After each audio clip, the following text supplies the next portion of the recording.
విగ్రహము అని అంటే నువ్వు ఆరాధించేది. అనగా కొంతమంది త్రాగుడిని ఆరాధిస్తారు, అది లేకుండా బ్రతకలేరు. కొంతమంది వేశ్యను ఆరాధిస్తారు, ఆ వేశ్య లేకుండా బ్రతకలేడు. కొంతమంది డబ్బును ఆరాధిస్తారు, ఆ డబ్బు లేకుండా బ్రతకలేరు. యవ్వనంలో ఉండేటటువంటి అబ్బాయిలు అమ్మాయిలు ఎవరినైతే ఇష్టపడతారో వాడే సమస్తం, అదే సమస్తం, దాన్నే ఆరాధిస్తూ ఉంటారు, వాడిని ఆరాధిస్తూ ఉంటారు. విగ్రహము అనగా నువ్వు ఆరాధించేది.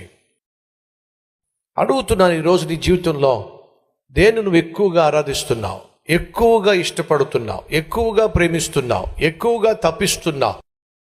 దేనికోసం ఎక్కువగా నువ్వు ఆరాటపడుతున్నావు? ఒకసారి ఆలోచించు.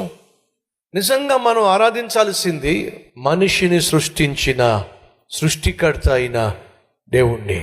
ఈ సృష్టి యావత్తును సృష్టించిన దేవుడు ఉన్నాడు, ఆయనను మనము ఆరాధించాలి, అది దేవుడు కోరుతున్నాడు.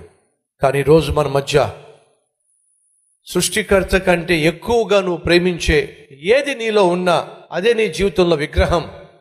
ఆ విగ్రహమే నీ జీవితంలో పవిత్రత లేకుండా చేస్తుంది. చెప్పా కదా, త్రాగుబోతు వాడు త్రాగుడు వల్ల తన శరీరం అపవిత్రమవుతుంది, పరిశుద్ధతను పోగొట్టుకుంటున్నాడు.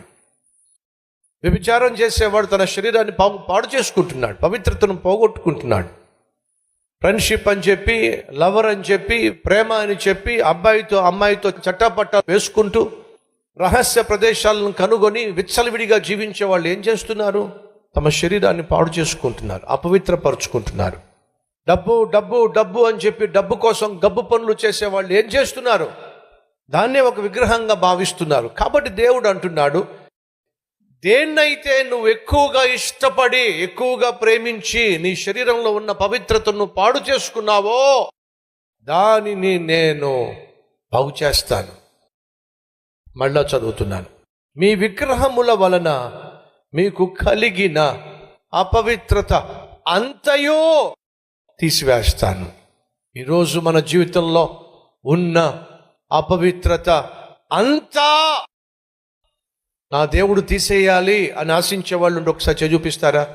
ఎస్ ప్రభువా, నాలో ఉన్న అపవిత్రత అంతా తీసేయాలి ప్రభువా. నా ప్రభు మనలో ఉన్న అపవిత్రత అంతా తీసేయడానికి చాలినవాడు.